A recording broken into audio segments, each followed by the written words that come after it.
cell phone? I will get your cell phone for you. Take a seat. It was one of the stupidest police actions ever recorded. Colorado cops put a handcuffed woman in the back of a cruiser parked on train tracks. No, that's maybe a car. Time check. Oh my God.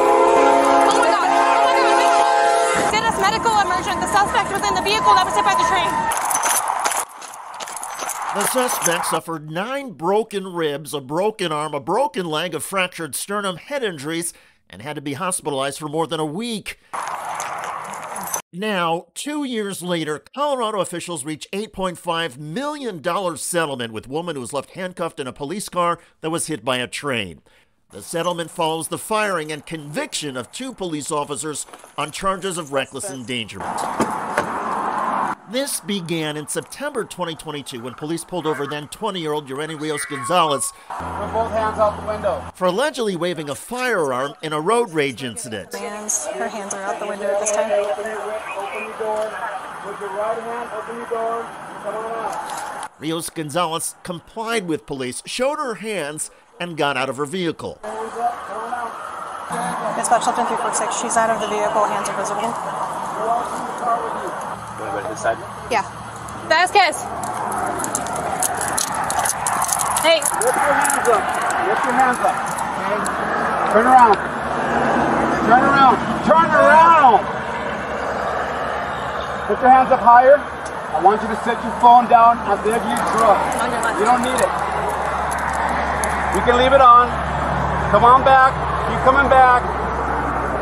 Keep your hands up. Keep coming back. Keep coming back to the sound of my voice.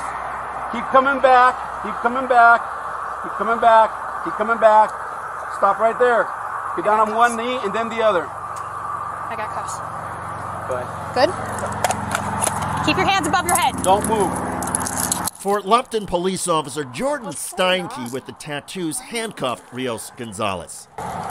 We'll explain everything in a second. Can I get Who my else is in cell the phone, truck? please? No one else is in the truck, sir. Can I please get my cell phone?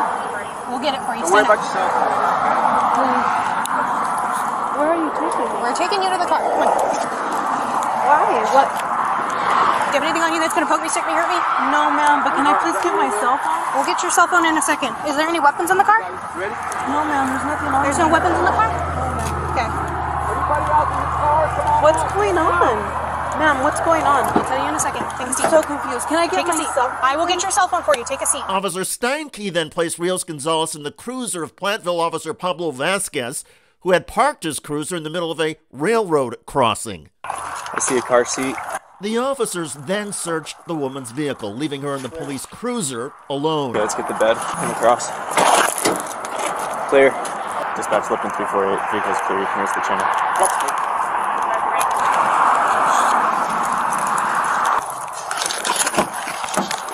It took her a long time to pull over. I got a holster right here in the passenger seat. It took her a very long time to pull over. I'm going. Did you see her toss anything? She could have because it took her a long time to pull over. She could have because when I was behind her, she was driving slow enough, Yeah. so she could have tossed something, but I let Tossed her. it out the window? She could have out that window, but who is that Hardy? No, that's Maybe a car. Time check. Oh my God. Oh my God. Status medical emergent. The suspect was in the vehicle that was hit by the train.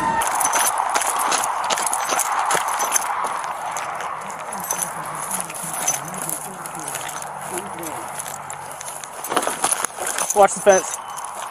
There may still be a firearm in the vehicle. I don't know if you guys have been through it yet. We weren't sure if she threw it or if it's still hidden in the vehicle somewhere. It took her a long time to pull over. Right now, I just need to find out who she is. You hear that? No, I didn't hear that. There's a round over there in the door. We had a date of birth on there. That's what I was looking for. I know you know what you're doing. I was just thinking out I'll loud. let you look at that. I'll keep looking for the other stuff. Righty. Police found a license identifying Ureni Rios Gonzalez as she was being taken to an emergency room in critical condition.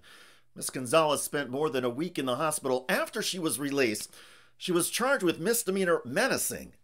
Months later, Ms. Gonzalez sued the city of Fort Lupton and the city of Platteville and their police departments. In part of the lawsuit, as reported by the Associated Press, Rios screamed for help after seeing the train approaching. And although a door in the police car had been left open, she was not able to get out of the caged-in back seat, according to the lawsuit. which stated that she suffered serious injuries, including severe head trauma. The suit accused police of being reckless and failing to protect Rios while she was in their custody. Meanwhile, a criminal investigation began into Officer Steinke and Vasquez.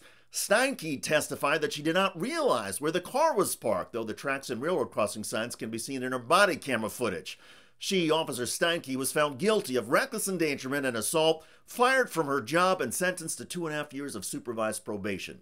In comments recorded on body camera footage, Officer Vasquez told other officers that he thought he had cleared the tracks when he parked behind Rios. He said he was focused on her because he was concerned that she possibly had a weapon. Officer Vasquez pleaded guilty to 1 count of reckless endangerment. As for the lawsuit settlement to Ms. Rios Gonzalez for $8.5 million, a press release from the Fort Lupton Police Department says that the city of Fort Lupton and the city of Platteville are splitting the payout and that the money will come from their insurers. According to the Fort Lupton Police press release, quote, "This voluntary settlement is to the mutual satisfaction of the parties, recognizes the gravity of this matter, and will allow all parties to move forward." Perhaps Ms. Rios Gonzalez will be able to move forward, knowing that she won't have to try and work again amidst her ongoing physical challenges. Still, it will be hard for her and everybody who witnessed this or saw this video to move past the fact that any cops could ever be so oblivious to their surroundings. Police are supposed to take notice and pay attention to things, including constitutional rights, safety issues, and potential threats. But bad cops cannot seem to do any of that. And when bad cops are not weeded out, the result can literally be a train wreck with a huge financial cost. By the way, in Indiana, a police officer was recently fired for throwing a peaceful teenager to the ground during a traffic stop. In South Whitley, Indiana, near Fort Wayne, that cop just threw that teenage girl to the ground. How old are you? 18. Good job, you're going to jail. The officer said she had been speeding and took too long to produce her ID. Can you please grab my phone and my license for me? You're now going to jail. Do you understand? You don't get to sit there and tell me how I'm going to do my job. Do you understand? This attached. Moments later, the girl's father arrived. Want to give me her ID, want to give me her registration. So she was assisted out of the vehicle. Assisted? About 5 minutes out, maybe 4. Well, the cop has now been assisted off the police force. Check out that video at the link below. It generated a lot of comments on YouTube. One of the most popular is from Angry Retail Banker, who wrote, "Honestly, falsifying a police report should warrant a minimum of 10 years in prison." I hear you.